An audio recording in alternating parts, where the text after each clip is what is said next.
In just over 100 days, one man has turned New York City into the front line of a national battle over wealth, fairness, and the American way of life. His name is Zohran Mamdani, and tonight this is my take.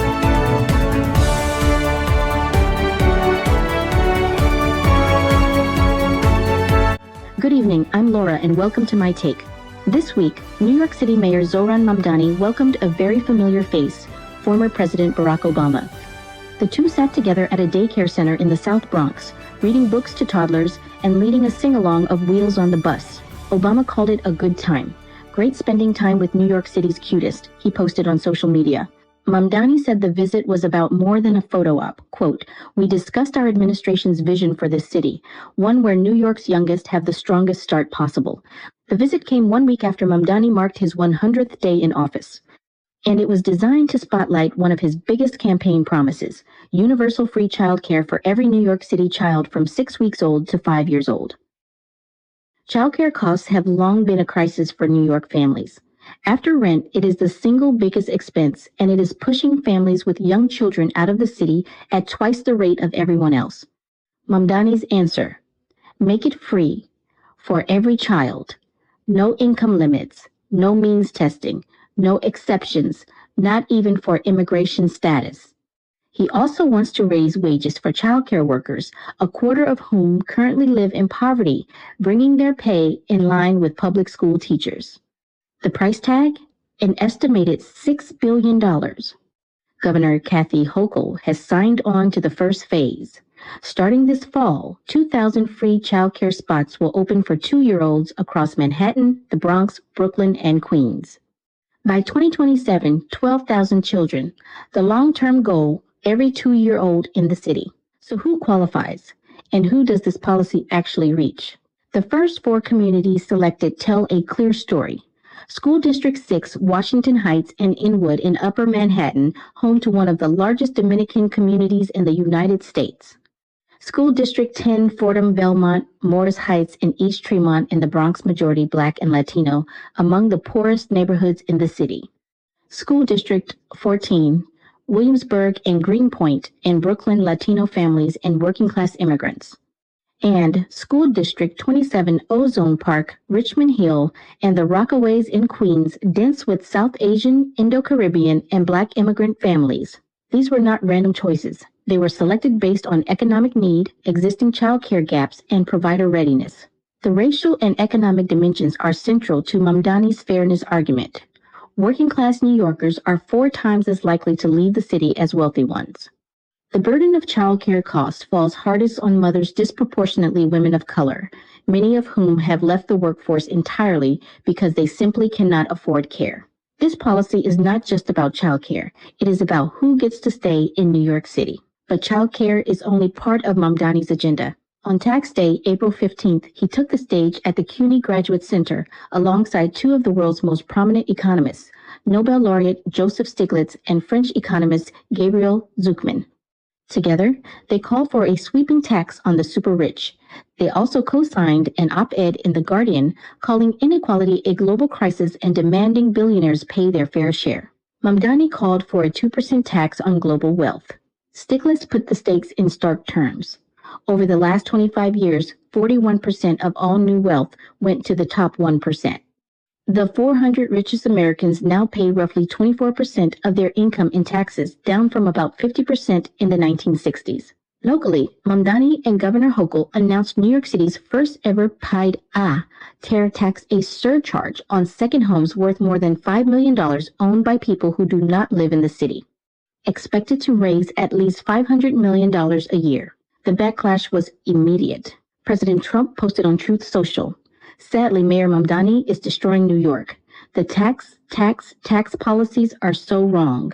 Hedge fund managers Daniel Loeb and Bill Ackman accused the mayor of punishing the very employers whose workers generate billions in city tax revenue. For some, the criticism goes deeper than economics. To understand where Zohran Mamdani comes from ideologically, critics say you have to start with his father. Mahmoud Mamdani is a professor of African history at Columbia University, widely described as a Marxist scholar. By his own account, Mahmoud became a communist in the early 1960s while studying in the United States. Zoran has credited his parents for shaping his worldview, noting that politics was a constant topic at home. The family's ideological signaling runs deeper. Zoran's parents gave him the middle name Kwame, after Kwame Nkrumah, the Pan-African leader so admired by the Soviet Union that Moscow awarded him the Lenin Peace Prize in 1962. In 2020, Zoran tweeted a congratulatory note to the newly elected communist mayor of a city in India, addressing her as comrade, and cited her victory as inspiration for his own mayoral ambitions. President Trump has called Mamdani a communist outright. He credits Bernie Sanders' 2016 campaign, not Marx, as his political inspiration. His proposals free childcare, subsidized transit, progressive taxation have existed for decades in France, Canada, and across Northern Europe. None of those countries are communist. The communist label, as applied to Mamdani, reflects rhetorical framing more than documented fact. What is undeniable is that he was raised in a household steeped in left-wing intellectual tradition, and that tradition is now governing New York City. Supporters of Mamdani often point to Europe as proof his ideas can work, and they are not wrong on the facts. France, Sweden, Denmark, Norway, these countries do have free childcare, subsidized transit, and progressive taxation, and they are thriving democracies. But the comparison comes with context that rarely makes it into the debate. Denmark's top income tax rate is 55.9%. Sweden's is 57%. France's is 55.4%. These are not small adjustments. These are systems where the majority of upper income earnings go to the government. The U.S. top federal rate is 37%, and Americans have consistently refused to go higher. And here's the key point. The Nordic model is still capitalism. Private property is protected. Businesses operate freely. Denmark and Sweden consistently rank among the most open economies in the world for business, with lower corporate tax rates than the United States. The welfare state is funded not just by taxing the rich, but by taxing everyone through broad-based consumption taxes that run as high as 25%. Free childcare in Sweden is not paid for by billionaires alone. It is paid for by the entire population. That is a critical distinction Mamdani's model does not make. He targets the wealthy specifically, not the broad tax base. And that raises a structural question. Can a city of 8 million people carrying a $12 billion budget deficit sustain Nordic-level services by taxing only the top? And that question becomes even more urgent when you look at the national fiscal picture Mamdani inherited. When President Biden took office in January 2021, the national debt stood at $27.8 trillion. By January 2025, it had risen to $36.2 trillion, an increase of $8.4 trillion in a single four-year term.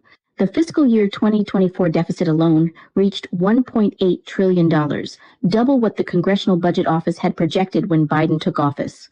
Government spending under the Biden administration increased by the equivalent of $36,100 per American household. The national debt grew by $29,700 per household. Inflation surged nearly 20%. Interest payments on the national debt skyrocketed by 153% in just 3 years. And by 2024, interest costs consumed 18% of all federal revenue. That number is projected to hit 23% by 2034. Brookings Institution analysis found that cumulative deficits for 2021 through 2031 were projected at $14.5 trillion when Biden entered office.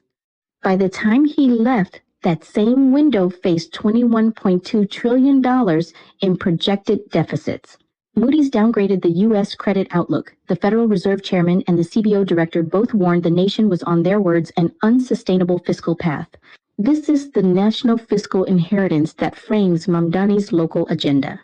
He is proposing to dramatically expand spending in a city carrying a $12 billion deficit, in a state that has lost $111 billion in taxable income over the last decade. In a country whose federal government is adding roughly $1 trillion to the national debt every 3 months. The numbers do not yet add up, which brings us to the question nobody wants to answer directly. If the billionaires leave, what happens to the people who work for them? The answer is not theoretical. It is already playing out. New York City lost nearly 5,000 businesses in a recent reporting period. The Economic Development Corporation recorded a net loss of 8,400 employers in a single quarter of 2025, the worst since the peak of COVID. Goldman Sachs is building a major campus in Dallas.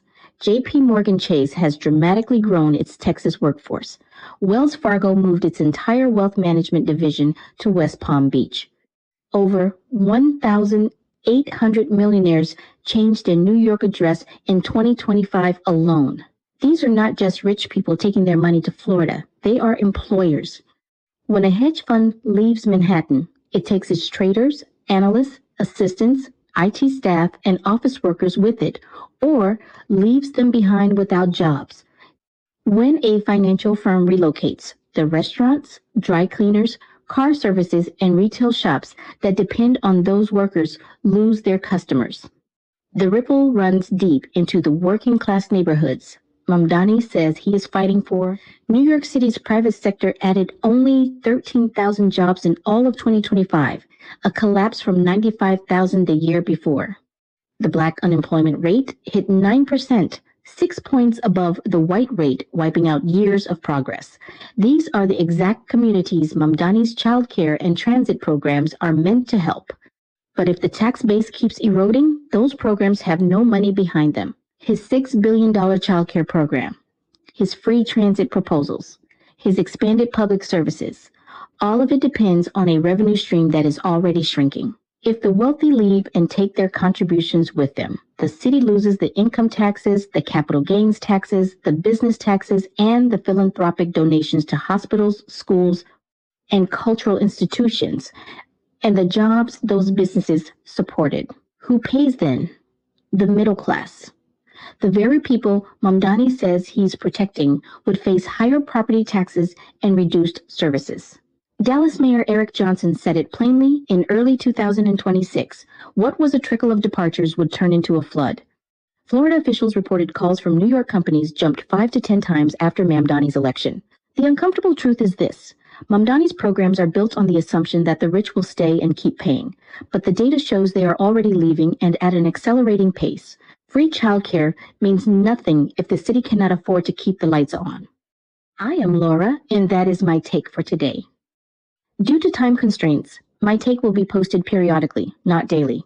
Please subscribe so you will be notified when the next episode drops. Your support helps me keep bringing the truth to you. Before you go, click, like, and share with anyone who cares about what is happening to this country. Comment below and let me know your thoughts on today's topic and what you want me to cover next time. Until then, stay informed, stay engaged. Maasai Village. Good morning, elephant.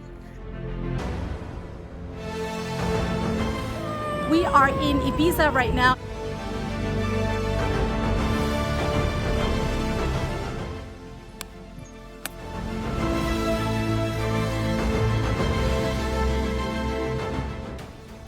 Hakuna Matata.